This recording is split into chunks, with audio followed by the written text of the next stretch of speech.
What actually is the S&P 500? That is exactly what we're going to be breaking down in today's video. This is day 7 of 100 Days of Finance, where the entire goal is to give you more personal finance education in 100 days than most people receive in their entire life. As always, my name is Derek and I got my degree in finance, so you don't have to. Let's get right into the video. So, what's the S&P 500? Well, this index was first introduced in 1926 by the company under the name of Standard & Poor's, a financial services company that provides credit ratings and market research. Now, initially, the index only included about 90 companies. But also remember, back then, the stock market was much smaller. Nowadays, it has expanded to include 500 companies. It's also considered to be one of the most important indicators for the overall stock market. The S&P 500 basically tracks the performance of the 500 largest companies in the United States, and it is considered the benchmark for the overall performance of the stock market, as well as the health of the overall economy.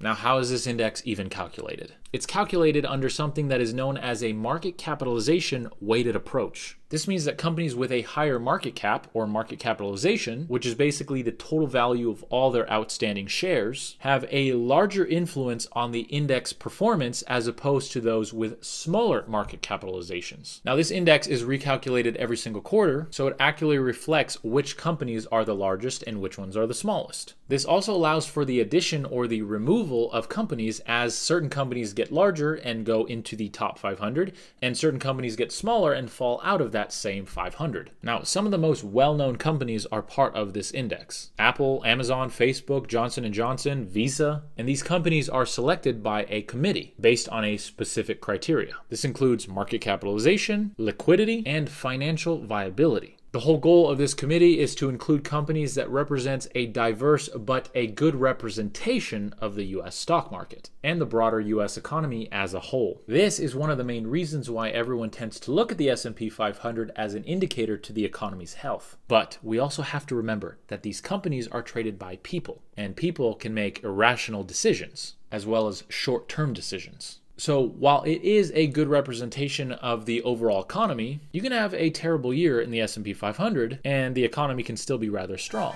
or vice versa. So it is a gauge, a good one, but a gauge only. The S&P 500 is not the same thing as the US economy. Now that we got that out of the way, the S&P 500 is divided into 11 sectors, each representing a segment of the economy. These sectors include communication services, consumer discretionary, consumer staples, energy, financials, healthcare, industrials, information technology, materials, real estate, and utilities. Each sector is also weighted based on market capitalization, which can change over time as companies and the sector grows or shrinks. Now, why is the S&P 500 even important? Well, it's important because it serves as a tool and a gauge for the overall economy to investors like you and me. And investors can use this index as a gauge to judge their own portfolio's performance compared to the general market. But also remember, there are other indexes and measures like the Dow Jones Industrial Average, although most people consider it nowadays for the S&P 500 to be more accurate when it comes to the modern makeup of the current stock market. The S&P 500 is also used as a benchmark for mutual funds to know how useless they are in beating it.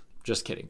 There are some mutual funds who consistently beat the S&P 500. Additionally, like I mentioned, the S&P 500 is used kind of like a barometer for the overall health of the US economy. Again, gauge only. Now, it is worth noting that the S&P 500 does have drawbacks. For example, because the index is weighted on a market capitalization basis, the largest companies have a disproportionate influence over the index. That means that the changes in stock prices for the largest companies have the highest influence over the index, while the performance of smaller companies have less of an impact. Now, this can be a problem, and I'm going to use a crazy example to demonstrate that. Here's the scenario. If the over 2,500 other companies that are not included in the S&P 500 all tank, but the 500 largest companies do not, I mean, that would still be a very bad sign for the economy, but the S&P 500 wouldn't reflect that at all. Crazy scenario, virtually impossible to happen, but it does highlight the drawbacks of this index. And one more thing to note, the S&P 500 usually returns anywhere from 8 to 10% per year, depending on who you ask and how that's calculated.